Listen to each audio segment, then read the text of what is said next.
Salut à tous, épisode 12 du partage de mon apprentissage. Je suis toujours dans l'apprentissage des différents coups du tennis de table et aujourd'hui je vais voir comment faire le flip revers. Le flip revers est un coup qui se fait sur des balles courtes, donc bien entendu sur ton revers, on est d'accord sur ça, et donc c'est un coup qui peut se faire sur des balles sans effet, mais aussi sur des balles coupées, et donc c'est un coup que tu peux utiliser pour renvoyer un service court adverse. J'ai d'abord programmé mon robot pour qu'il me mette des balles courte, sans effet, sur mon revers. La première chose qu'on va regarder, c'est comment se positionner pour faire ce coup. Ce que j'ai appris, c'est qu'il fallait avancer le pied droit, si tu es droitier comme moi, donc carrément mettre le pied droit sous la table. Bon, après ça dépend de ta taille, de la longueur de tes bras, mais en gros, il faut avancer la jambe droite pour se rapprocher et se dégager suffisamment d'espace pour faire le geste. Ensuite, il faut fléchir les jambes, surtout si tu es grand, pour mettre ta raquette un peu au niveau de la balle. Ce qui est important pour le flip revers, c'est de mettre ton poignet en flexion. Donc ton poignet doit être vers l'arrière au moment où tu prépares ton coup pour pouvoir le déplier au moment où tu touches la balle. Maintenant, pour le geste en lui-même, quand la balle arrive, tu dois essayer de la taper au sommet de la trajectoire et ensuite tu déplies le poignet pour fouetter la balle. Donc perso, là je trouve que le geste est très naturel. Il faut surtout bien se placer et prendre la balle quand elle atteint le sommet de la trajectoire.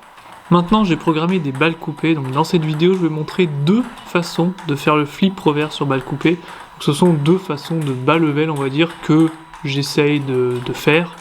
Et il y a d'autres façons plus compliquées de faire le flip revers sur balle coupée, mais on va pas voir ça aujourd'hui à mon level. Donc on commence par la première façon. Là, il faut faire la même chose pour le placement, donc tu mets ta jambe droite en avant, sous la table, mais le geste est un petit peu différent. Il faut incliner la raquette différemment. Donc au lieu d'avoir la raquette quasiment à la verticale, il faut incliner un petit peu le poignet, en gros comme si tu voulais passer un peu par-dessous, et ensuite tu fais le même geste du poignet. Donc tu peux voir ici la différence de l'inclinaison du poignet entre une balle non coupée à gauche et une balle coupée à droite.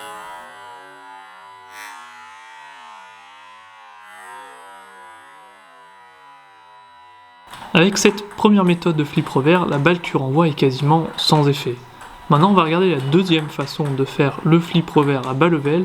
Donc pour cette méthode, il faut faire pareil avec les jambes. En gros, la jambe droite, tu t'avances, etc. Par contre, c'est le mouvement du poignet qui sera différent. Ici, en fait, tu vas ramener la tête de la raquette plus vers le bas, donc qui va quasiment montrer la table.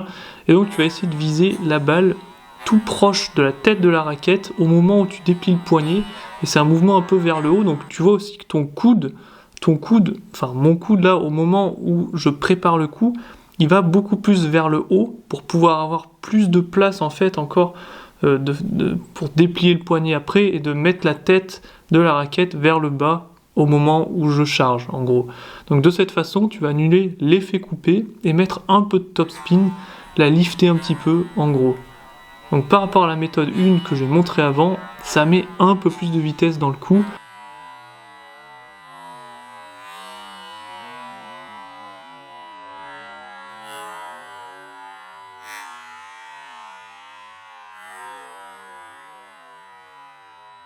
Ce qui est important à savoir, c'est qu'il y a différentes versions de ce flip revers. Donc vous allez entendre parler de virgule, vous allez entendre parler de banane, ou alors si vous écoutez Adam Bobrow, le commentateur le plus connu des matchs internationaux, vous allez l'entendre parler de Chiquita, vous allez l'entendre parler de Strawberry Flick, de Banana Flick.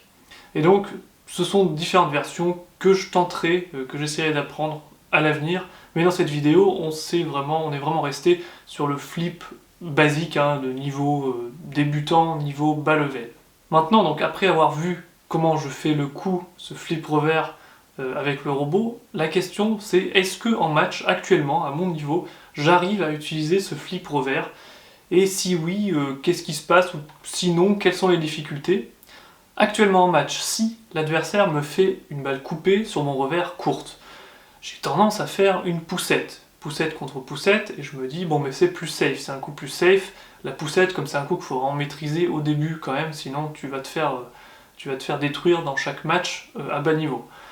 Mais maintenant, ça dépend vraiment de l'adversaire. Si tu tombes contre un adversaire qui est super solide en poussette, et qui va du coup quasiment jamais attaquer, mais juste attendre que tu fasses des erreurs en poussette, Si toi t'es moins solide sur ce compartiment de jeu, eh ben, il faut que tu essaies autre chose, il faut que tu essaies de sortir de cette poussette contre poussette, et donc le flip revers peut être une arme intéressante.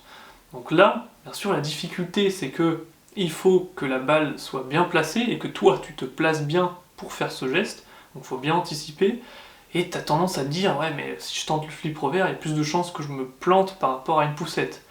Peut-être, mais peut-être que ça peut aussi t'aider, donc si tu en réussis 1 sur 2 et que tu gagnes le point après, c'est déjà pas mal.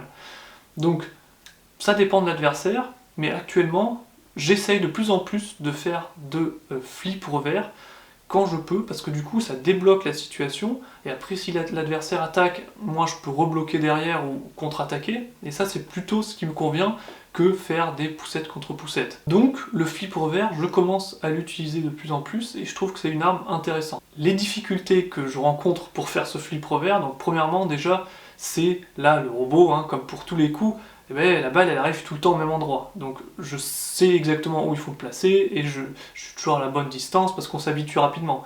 Par contre en match, quand les balles arrivent un petit peu à gauche, un peu à droite, eh ben, il faut se placer, donc, il faut se placer correctement, il faut anticiper bien l'effet, etc. pour bien faire le geste, bien cligner la raquette comme j'ai montré avant. Donc c'est pas si simple que ça, mais bon, surtout quand les balles sont un petit peu hautes, courtes, c'est un peu plus facile, parce que du coup tu peux plus la claquer et tu as plus de chances de faire le point que si tu renvoies en poussette. Donc voilà, ensuite, la deuxième difficulté, c'est se replacer, parce que du coup, quand tu mets ta jambe droite bien en avant, il faut vraiment vite se replacer, parce que sinon, si tu restes collé sous la table avec ta jambe, t'es foutu quoi. Donc la difficulté, c'est bien se placer, bien se replacer, et puis aussi bien lire la trajectoire de la balle adverse, ça c'est une difficulté qui existe pour tous les coups, hein, bien lire l'effet, donc voilà. Ce sera tout pour l'instant pour le flip revers, donc je suis loin de faire des flips comme Fan Zhendong, mais si j'arrive à en placer un ou deux avec mon flip de bas niveau, ça fait toujours plaisir. Donc on se retrouve bientôt pour de nouvelles vidéos. Ouais, j'ai le soleil en pleine gueule, ça me fait un peu chier, j'ai pas choisi le meilleur moment pour faire cette vidéo, mais c'est pas grave, c'est la fin, donc je vous souhaite une bonne semaine, et on se retrouve bientôt pour de nouvelles vidéos sur le partage de mon apprentissage.